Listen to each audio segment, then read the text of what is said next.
Coming up in this bulletin, experts caution against high sugar intake as World marks Diabetes Day.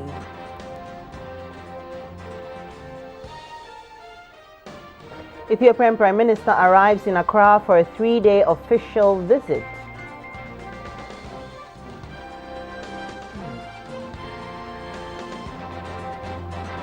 And Patrice Talon sworn in as President of Benin.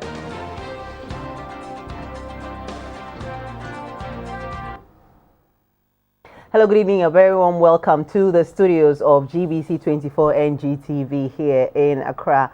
This is News Hour. My name is Selike Makola Chiapalu. And my name is Akpene Avo Ajaja. Clement Sam is also here. He will do the sign language translation of the news. And now the details.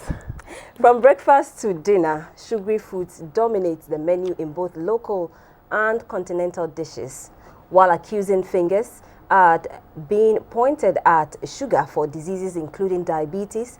Others view sugar as an essential dietary need. Experts say moderation is the word. Gifty J has the story on the sweet poison. Gradually, soft drinks are becoming a part of the daily diet of an average Ghanaian. A lot of Ghanaians get through the day without including these drinks in their diet, be it breakfast, lunch, or dinner. The powerful and attractive nature of media advertisements, coupled with modern lifestyles, have also made these drinks irresistible to most consumers. Because of the sugar content, so I don't normally take soft drinks. If the edge is there, I can take a maximum of 5 bottles of malt. I mean, no coke because all the time I made the DBR, made the coke boss. I used to drink Coke a lot. It got to a point I couldn't perform sexually, so I had to stop. Oh, my friend said, maybe I am a kakra. Until doctor catch me say sugar in a man mean die. But the question is, what at all is the public consuming? Oh, my number, me quadruma, my number, we be a new member, Pombadam, be the animal number. As each year, we would but at times with the show frame. Then I mean, no, maintain what you are or me, why I just say, be a young mammy, and I say, so be as no be any moja. On the market and in some shops, the news team observed that some of the drinks which are being consumed by the public do not have on them inscripted amounts of ingredients used in their preparation. This does not exclude the global giant in the manufacturing of these soft drinks. Some have argued that there are some information on the cover of the bottle, but a cross-section of the public who spoke to 24 said even the scanty information are not eligible. Elsewhere in Mexico and South Africa, such manufacturers have been made to clearly indicate the content of their products as part of the labeling process. Mexican authorities have also asked such manufacturers to even pay sugar tax on such drinks due to the increasing debt from the consumption of their product. In Ghana, the Food and Drugs Authority is given the mandate to regulate the food and drugs industry in the country. In the countries that you refer to, you have a national policy on nutrition and what should be declared on the it's regulated because it's mandatory. In Ghana, it's not mandatory. We can only get to that point when a nutrition policy is passed, and we insist that every product must have the nutrition labeling that includes the contents of the various nutrients in the product.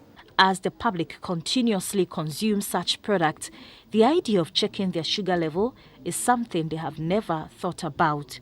The World Health Organization says the world is facing an unrelenting upsurge in diabetes cases, with nearly 1 in 11 adults suffering from the disease. In a major report, the World Health Organization warns that cases have nearly quadrupled to 422 million in 2014 from 108 million in 1980. High blood sugar levels are a major killer linked to 3.7 million deaths around the world each year, and officials say the numbers could continue to increase unless drastic measures are taken. Reporting for GBC24, Gifty Ajayi, Accra. Let's move to the Western region now. Still on his Accounting to the People tour of the region, President John Mahama has opened another cold store for the fishing community at Halfasni. Mr. Mahama promised that all parts of the country will receive their fair share of the national cake. President Mahama was accompanied to the Nzima area by leading citizens of Nzima who function within his government. They included the Minister for Energy and Petroleum, Mr. Ama Kofi-Boa, the board chairman of VRA, Mr. Lee Okran, and the chief executive of the Ghana Gas Company, Dr. George Yankee. Having already visited Elembele, Einasie, Axim, Insayen, and Axim, the president's delegation made a final stop at Hafasini. Here, the president addressed a of chiefs and people held to mark the inauguration of a coal store in the town. The 120-ton capacity coal store is fitted with 3 compartments graded into 5, 25, and minus 35 degrees Celsius. The facility also produces ice flakes. The government decided to provide coal stores along all coastal areas to store excess fish which may not have immediate use or market in the event of bumper catch. Once post-harvest losses are stemmed, the units within the long value chain of the industry would have had their incomes stabilized. The fisheries sector covers a wide field, employing many people. Research also indicates that fish consumption rate of Ghana overlaps the international average. Ministry of Fishery sources say Ghana makes fish imports of about 400,000 metric tons, yet unable to prevent losses in local harvests. This then justifies provision of cold stores by government. There were cold van so enti cold van no obeba mpoano wa pede wo fish eba cold store no aso fish no aba cold store pede ebefa ekodwom so ice cold van no betimi afa dem eyi akọ enti eyi afarefo eyi na yede aba dem a ebeya afare dwuma no ebetumpon. The factory cost of outboard motors imported by government translates into 1,000 Ghana cedis each. The government has subsidized the sale of the users, absorbing 40% of the cost.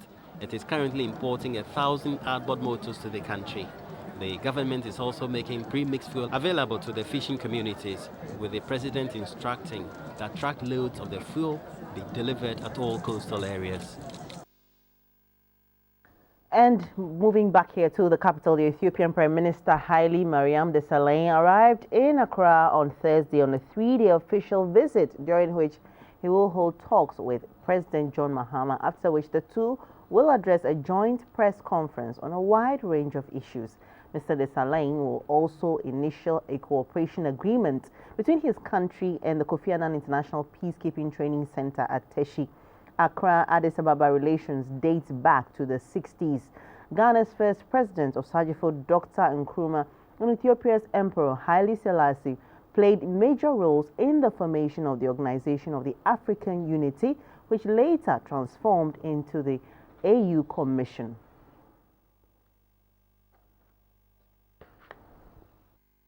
Educational researchers say there's a link between reading and academic success of any child. To encourage reading among school children, an e-reader project has been launched in Accra, during which Mrs. Matilda Misa Arthur said converting books into electronic forms will increase the literacy rate in the country, since that will make books more accessible and inexpensive to school children. Ghana is ranked among countries with the lowest literacy rates.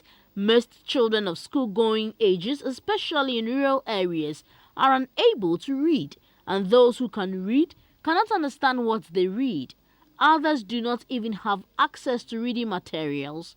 In an era where technology is seen as the most effective tool in all aspects of development, players in the education sector believe that using technological devices such as mobile phones can whip up interest in reading among school children. One such organization that is championing the cause is World Reader, a non-governmental organization. World Reader uses low-cost technology such as the mobile phone to create a digital library for school children on a device. Textbooks, Locally written fiction and non-fictional books are converted into digital libraries to enable schools, especially in rural areas, to have cheap and easy access to books for reading. From primary to senior high schools, World Reader can convert up to 100 books into electronic form. In 6 years, World Reader has supported more than 3 million readers in 84 countries, 281 schools and 34 libraries across Africa and India. With this system, a student can have free access to books on either the World Reader tablet or any mobile phone.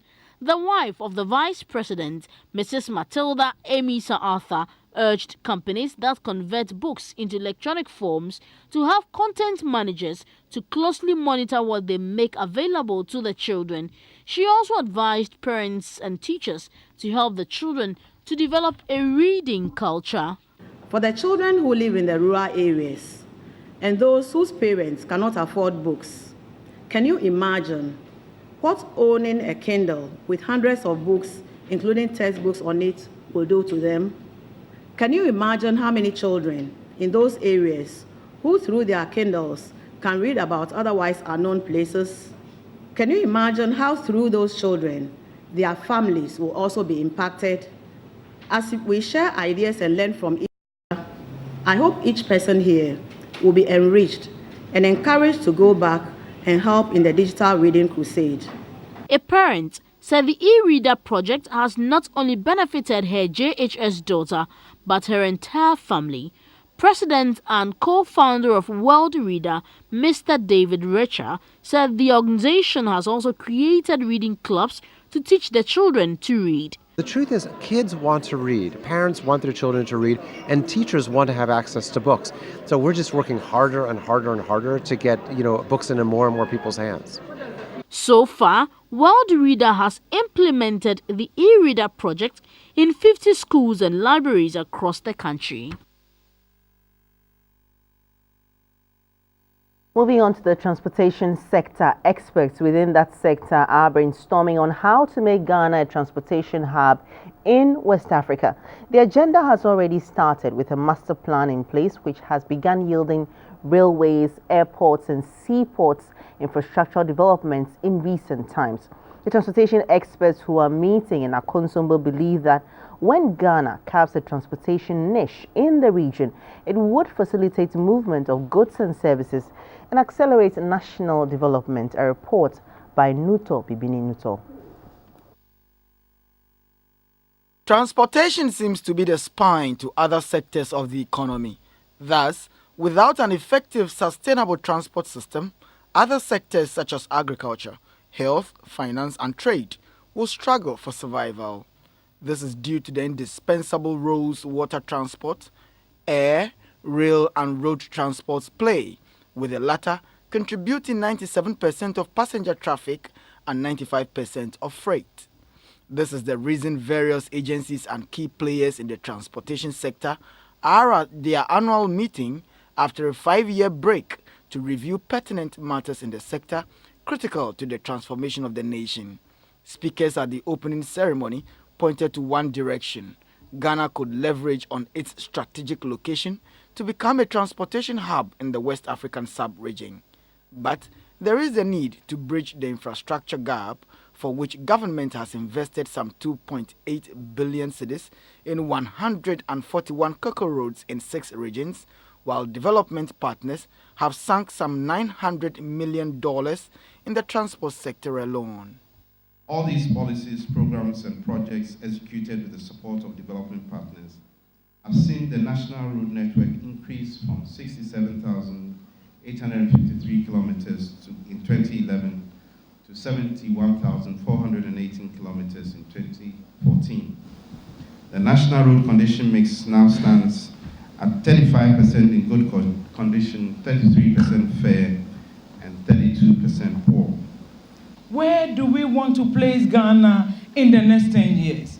I think that Ghana has an opportunity in the area of transport, creating jobs, and making sure that we put the country at the center of development for West Africa sub-region.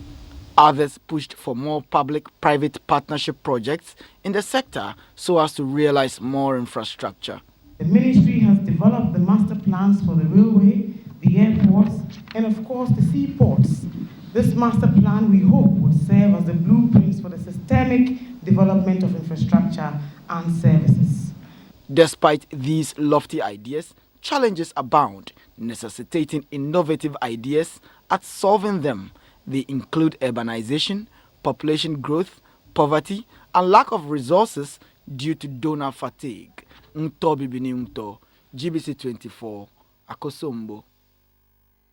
Back in the national capital, the Ghana Traditional Council has called on residents in Accra to adhere to the ban on drumming and noise making. The ban is in line with preparations towards the Homoa Festival, which will begin on the 2nd of May to the 2nd of June 2016.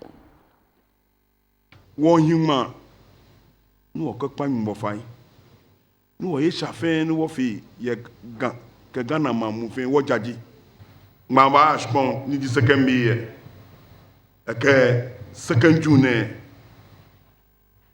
wo yimi no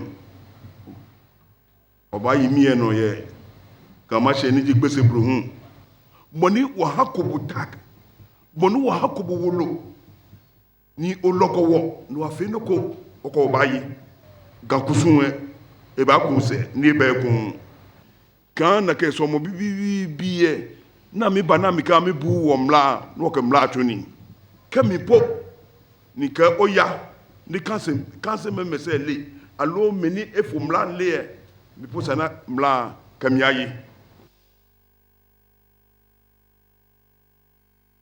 The New Patriotic Party says it will continue to put pressure on the Electoral Commission to come out with a credible voters register. The party is therefore urging the EC to implement the recommendations of the 5-member panel, which emphasized the validation of the voters register before the November 7 elections. They expressed this during the demonstration held in Kumasi yesterday.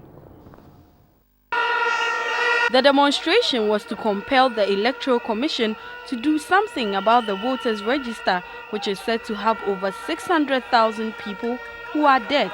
Also, the demonstration dubbed Bamuyada and Hausa phrase meaning "we shall not agree" was to protest against the seeming lackadaisical attitude of the Electoral Commission towards this year's general election.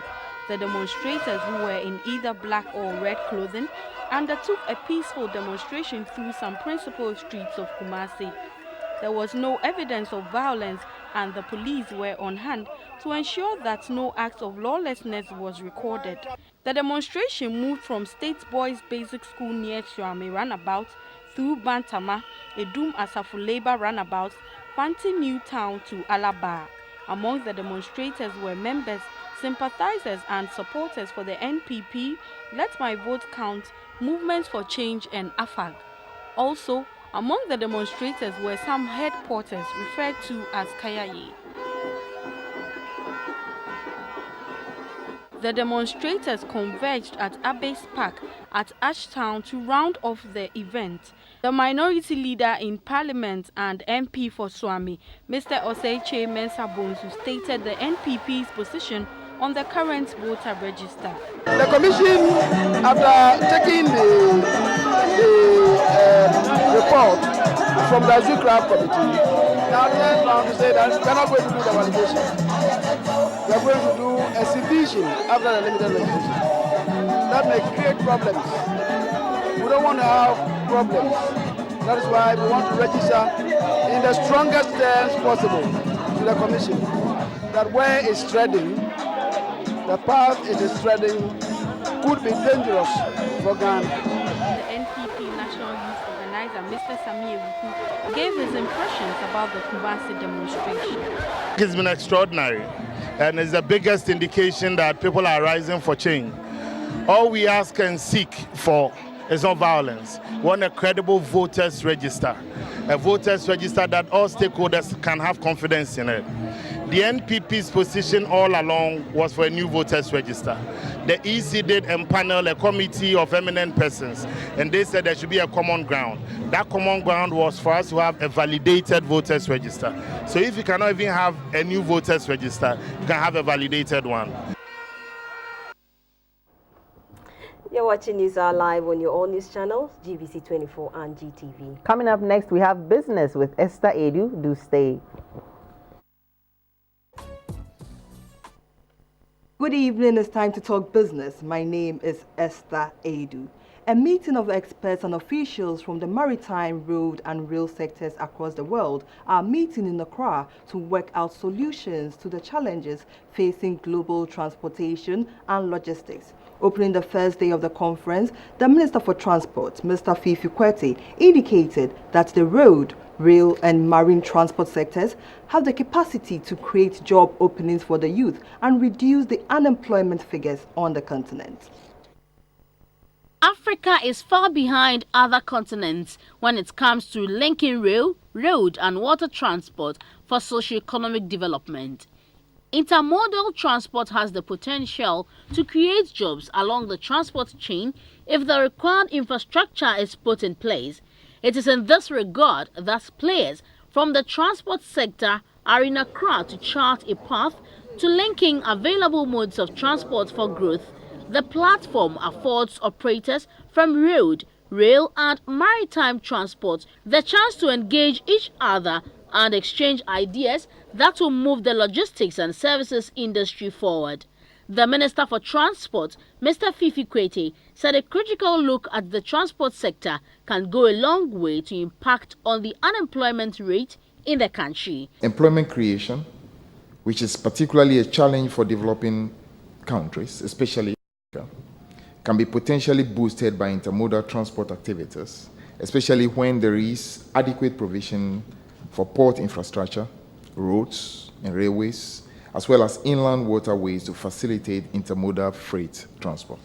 In recent years, many African countries have taken the initiative to increase capacity and enhance efficiency and effectiveness of port operations, which has resulted in major growth in our industry.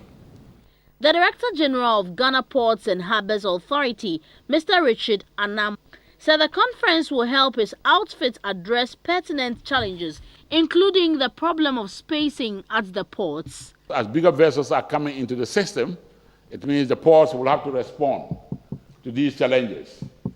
Unfortunately, our ports were designed and constructed over the past 60 or more years, when container traffic was less, bigger vessels were less, and therefore they're looking for more space and into deeper waters.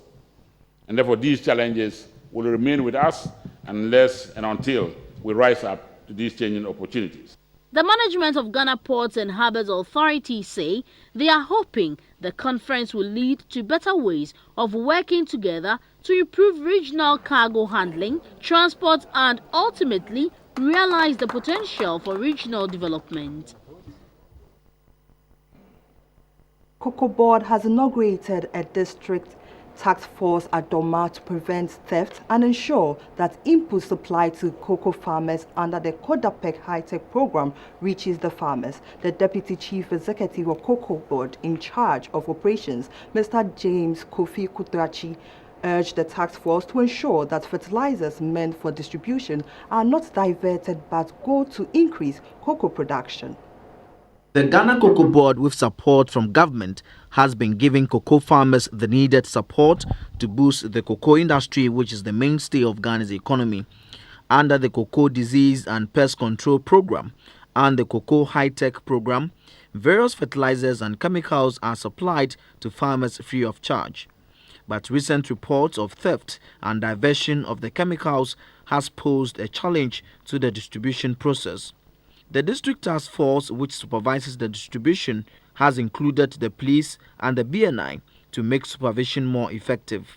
So far, the task force for Bechim, Sunyai, Doma and Doma West Cocoa District have been inaugurated.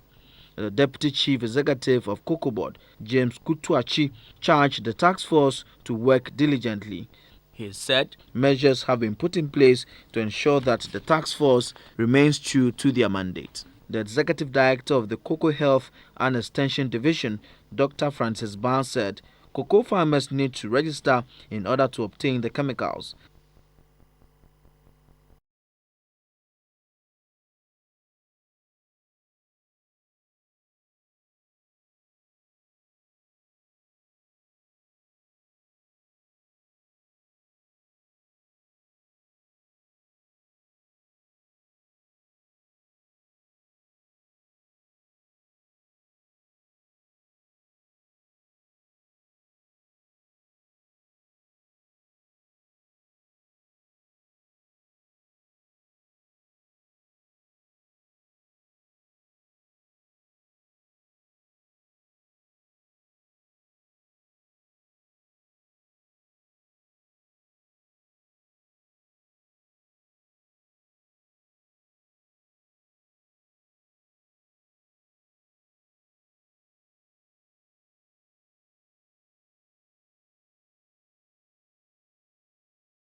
Welcome to the Insurance News brought to you by SIC Life. The basic concept is to offer comprehensive and adequate protection against loss or damage in respect of contract works, equipment and machinery. The name given to such facility is Construction and Engineering Insurance Policy. This policy covers the project and cushions the contractor from any eventuality. Builders risk insurance or construction insurance is a special type of property insurance which indemnifies against damage to buildings while they are under construction.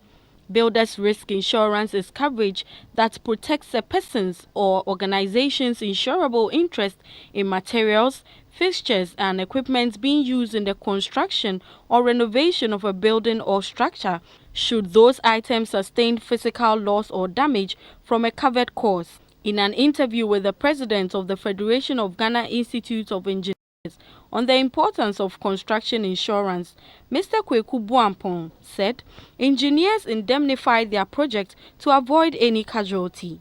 We have what we call the Professional Indemnity Act and indemnity insurance. When you design, you have to indemnify yourself. Otherwise, if there is a failure, something happens, you will be held responsible. For all projects you see going around construction, there's an insurance. There's what they call Workmen Compensation Act. And that is for third-party insurance and for the people who work on the project. If somebody should fall and die, he's covered. If a third person comes to the site and gets injured, he's covered. He added that insurance play a very important role in the engineer circles. We have insurance for our members for their upkeep when they are old, and medical insurance too. So insurance and engineering go together. In fact, especially in construction. Builders risk covers perils such as fire, wind, theft and vandalism and many more. It typically does not cover perils such as earthquake, flood or wind in beach zones unless the policy has been specifically endorsed to do so.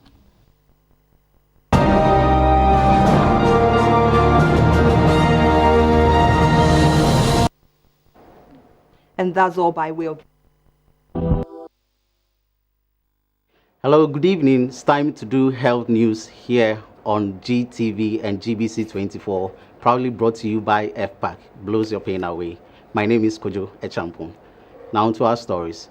The National Diabetics Association has called on government to introduce sin tax on fizzy drinks, sweets, and food items that have a high sugar content. The association says such a measure will go a long way to reduce the intake of sugar, which is one of the major causes of diabetes. Diabetes is one of the leading global health emergencies, and this highlights the urgency for every government to develop strategies to stop the epidemic from increasing. According to the National Diabetes Association, the only way to achieve this is by introducing sin tax on sugar-sweetened beverages to fight diabetes and improve the health of Ghanaians. These beverages include non-diet pop, sweetened iced teas, sports drinks, energy drinks, fruit-flavored drinks, and blended coffee drinks. According to experts, these products contain large amounts of added sugar and are nutrient poor. Evidence-based studies conducted by some doctors in Canada indicate that excessive consumption of sugar-sweetened beverages directly increases the risk of developing type 2 diabetes. The president of the National Diabetics Association, Elizabeth A.C. Denyo, said if the tax is imposed on sugary products, the risks of diabetes in Ghana would be reduced. It's unfortunate we are the leading association in Africa, but when it comes to a lot of policies, we are far behind. We will be grateful if the ministry will take a critical look, as we are aware if such taxes are introduced, will go a long way to also help us in diabetes care.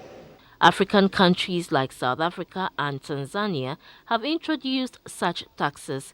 Mexico also added a 10% tax to drinks containing added sugar in January 2014 and saw a 15% decline in diabetes-related deaths. The question is Ghana going to learn from these countries? You cannot, for example, say you are going to kill a whole alcohol industry just because a few people may be deviant or misbehave. So what you do is you try and regulate it, you try and make sure that it is under control. One of the ways of doing this is to have a tax.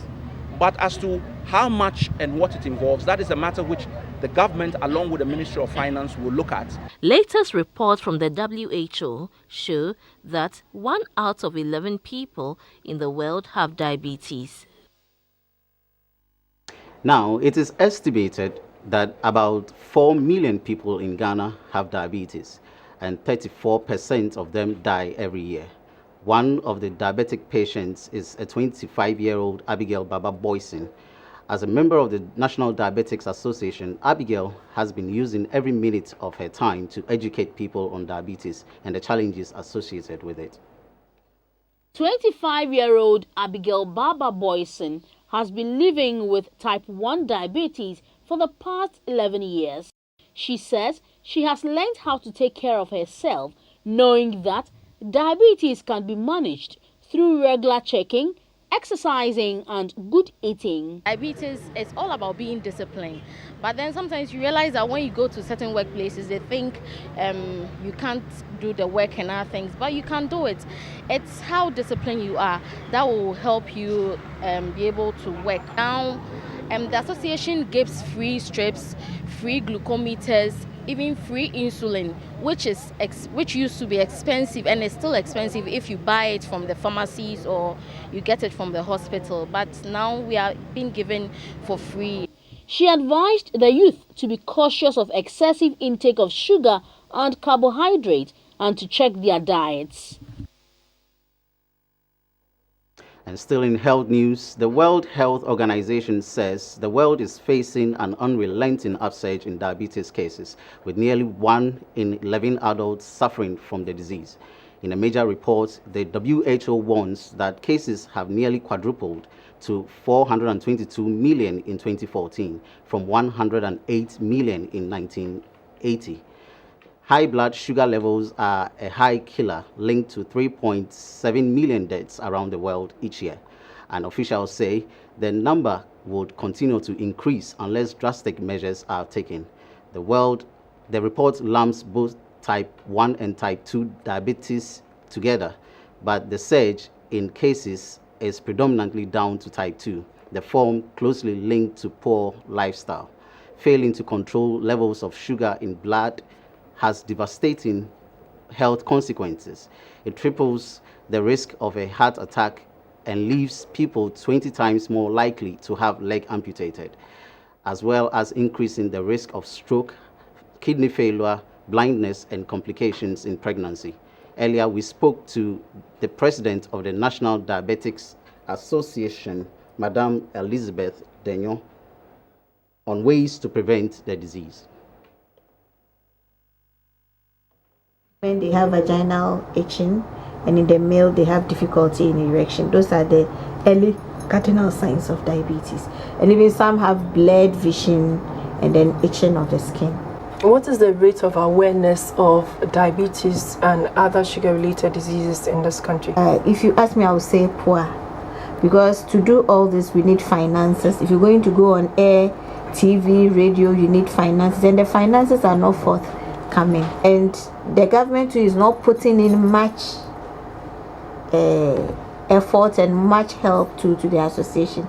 Do we have enough monitors, or how cheap are these monitors for sugar level checks? The monitors are there, different types, but they're expensive.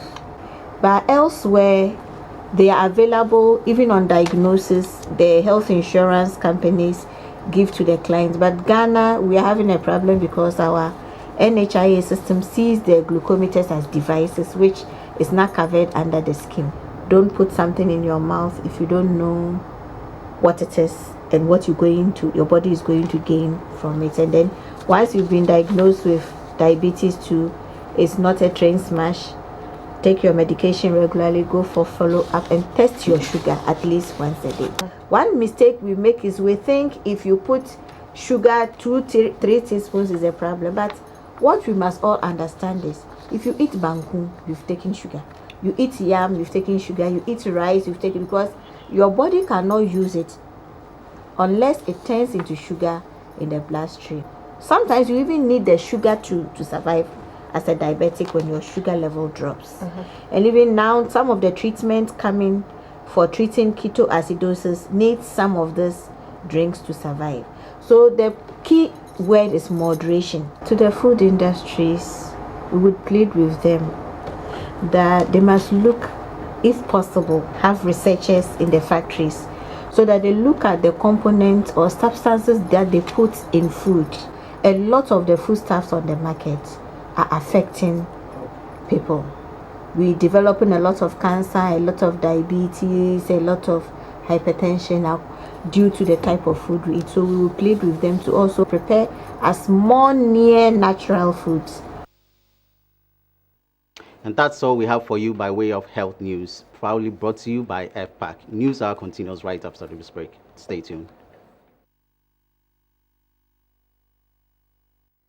Welcome back to News Hour. In the international segment, in a sign of the deepening of democracy in West Africa, the region on Wednesday again saw the smooth transition of power from one independent candidate to another. The country that successfully went through that transition was Benin. Vice President Kwesi Arthur led a delegation from the country to witness the historic investiture of President Patrice Talon at the Charles de Gaulle Stade in Port Novo. Let us have more on that story. Benin remains one of the stable democratic nations in Africa since independence in 1960. Her economy thrives on the back of the cotton industry, and she is ranked 17th leading producer in the world and 4th in Africa. The country's political system also has been relatively peaceful, and the recent one, which saw 33 people contesting the presidency, was no exception. Benin's former president, Yayi Boni, who just finished serving a two-term of 10 years, ascended onto the highest office as an independent candidate. And interestingly, his successor is also an independent candidate, thus making Benin a trailblazer on the continent.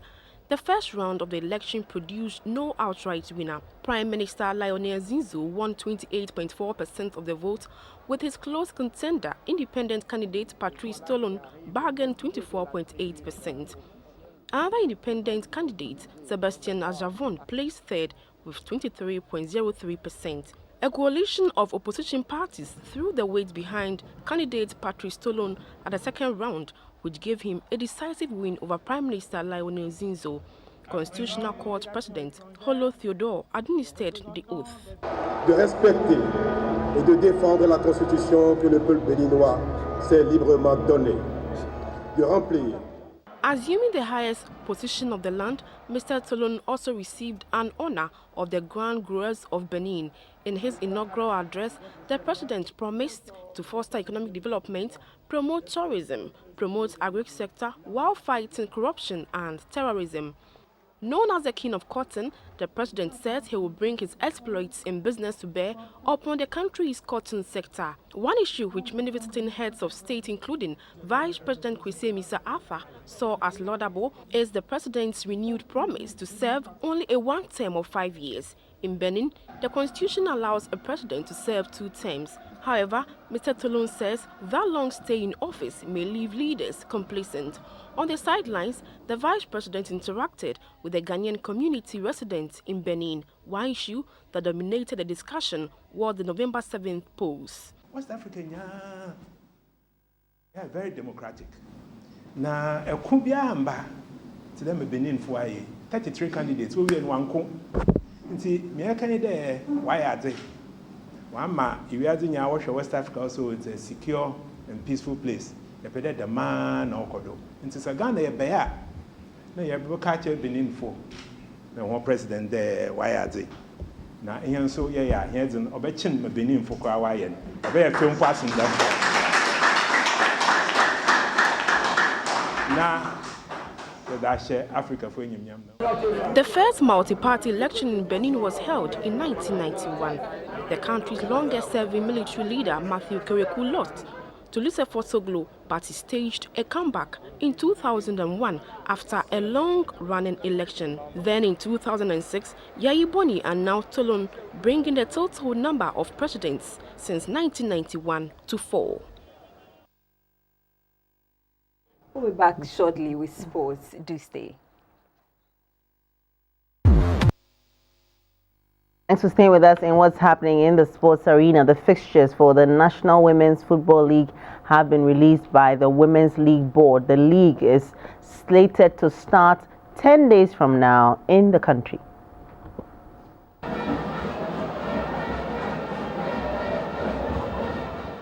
The National Women's Football League will kick off on the 16th and 17th of April this year. 16 teams zoned into 2, the northern and southern sectors, will be participating in the league. Ahead of the start of the competition, which is 10 days away, the National Women's League Board has released the fixtures for the first round of matches for both zones. For match day 1 in the southern sector, here are the pairings: Police Ladies versus Soccer Intellectuals, Hazakas Ladies versus Lady Strikers, Bafana Ladies versus Samaria Ladies, Halifax Ladies versus Immigration Ladies.